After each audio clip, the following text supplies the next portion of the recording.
Sometimes, just before beginning to write, you hesitate, knowing this is going to hurt.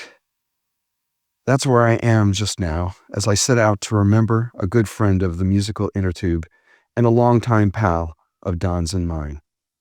He was our guest several times, talking about being a volunteer soldier, medic, and instructor in Ukraine. We were pleased to have him on. He gave our listeners and viewers information, stories, and insights they couldn't have gotten anywhere else. The ideal podcast guest, he brought energy, passion, stories, pleas for help, donations, prayers. Wary of retribution, he asked that on mic we call him Mykhaylo, even though he was American as we were, as American as modern-day high school in Santa Ana, California is, where all three of us were students together from 1967 to 1971. Mykhaylo was how he was known in Ukraine, among those he taught, worked with, and even perhaps fought alongside. And so here, as I write, I'll continue to call him that. Yes, his fate is now a matter of public record, but it's best just to keep honoring his request. Reports say Mykhaylo died in Kiev in a traffic accident, quote unquote. These reports are surely not firsthand, and to be honest, I'm not sure what happened. What kind of accident? Was it or was it not connected to the grinding, savage Russia-Ukraine war? As of this writing, we don't know. We can't tell.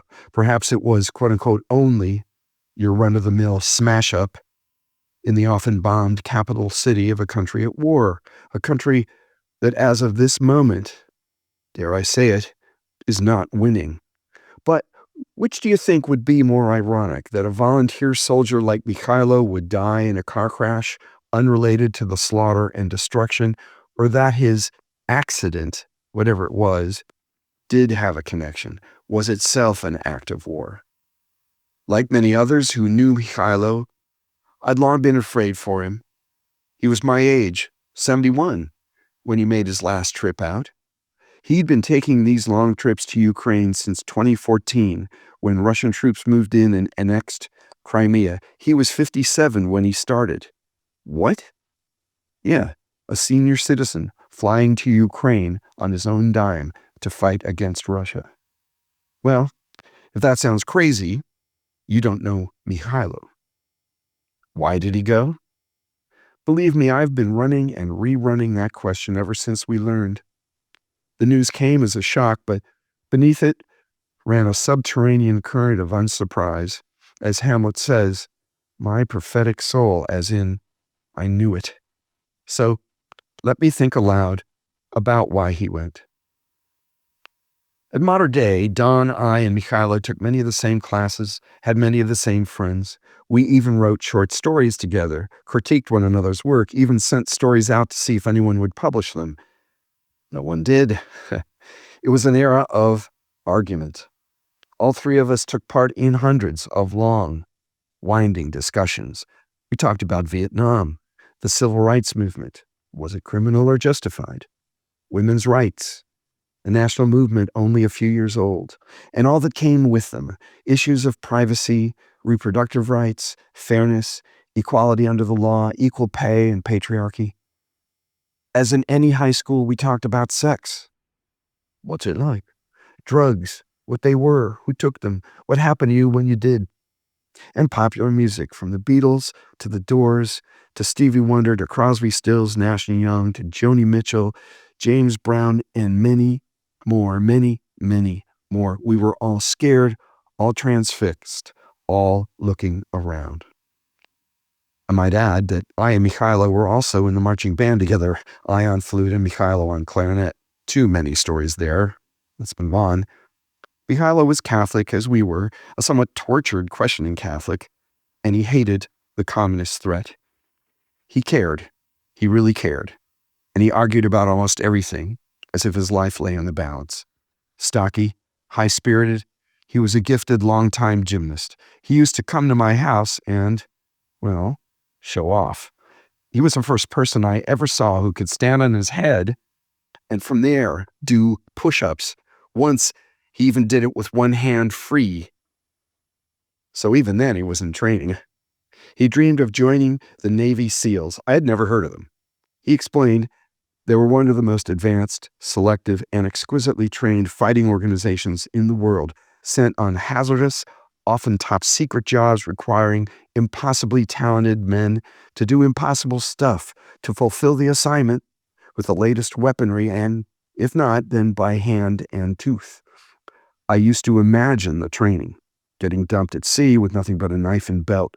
You had to swim miles, reach a beachless coast, climb all but perpendicular cliffs, and hike days across desert wastes, finding food and water, if any.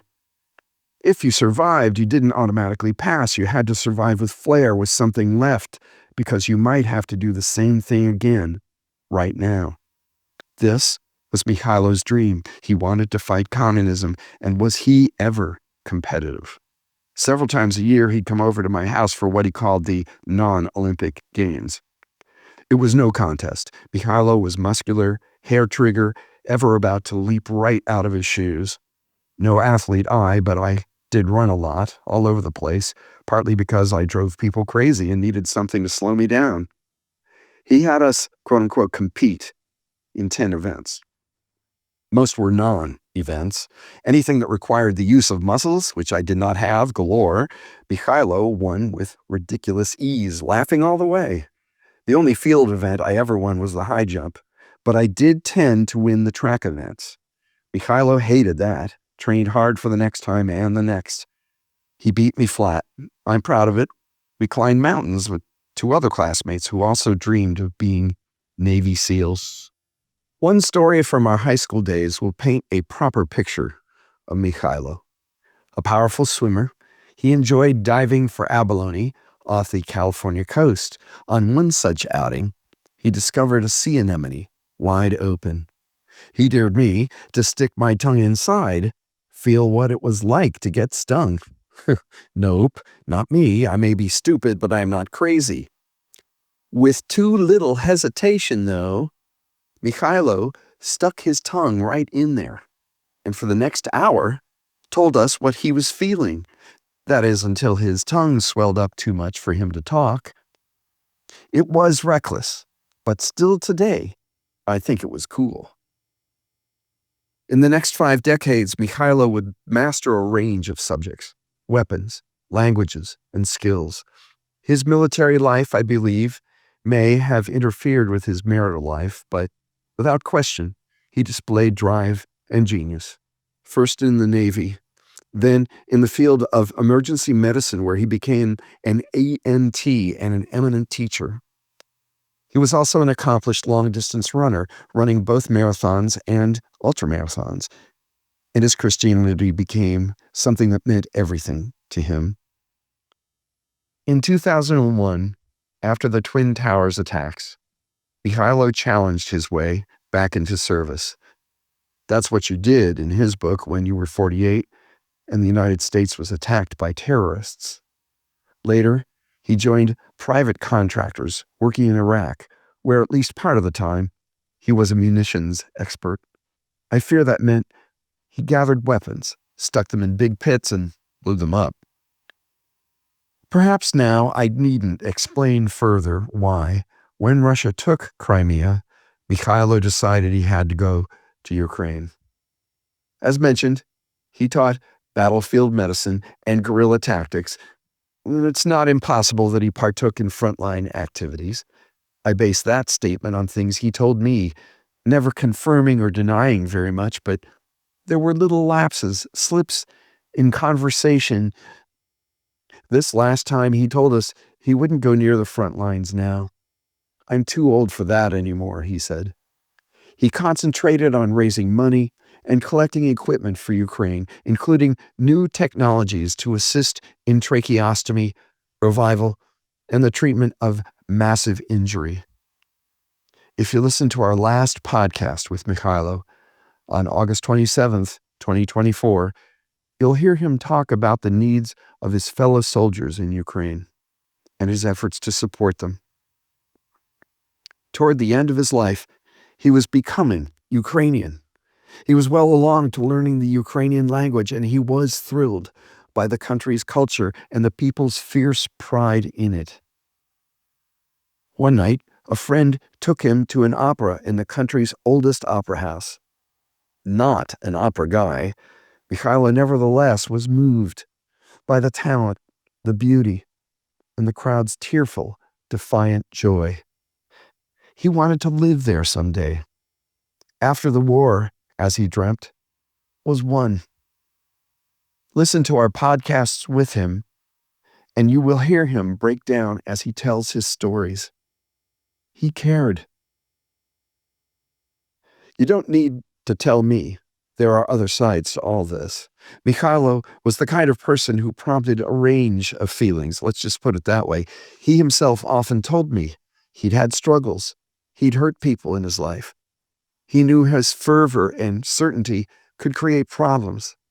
He'd blown important chances. Through the years, folks have wanted to tell me what they knew about Mykhaylo, why I was wrong, why I'd been misinformed. With love and blessings on them all, I want to say, look, I was an opinion page editor for a bunch of years at a big newspaper.